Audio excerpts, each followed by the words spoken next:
Another unboxing video for today. Ito na. Okay, so wala siyang bubble wrap.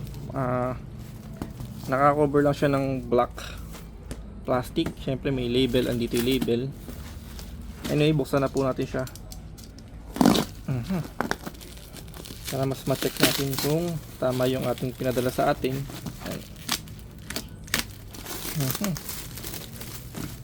Okay, meron dito.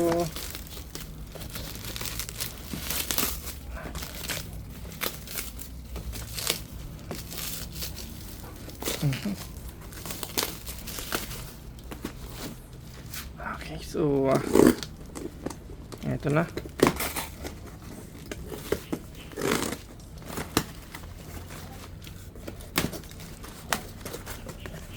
Okay, so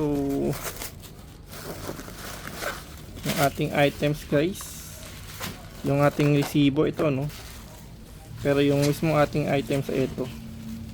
Kunin natin siya, no. So ito yung 500 ml na may kasamang 250 ml. So 750 ml siya, guys. And then ito yung isa. Yan, yung ating 1 liter. So all safe naman, guys, wala naman leak, no. Maganda pa packaging sa kanya. So yun lang, guys, and thank you for watching po.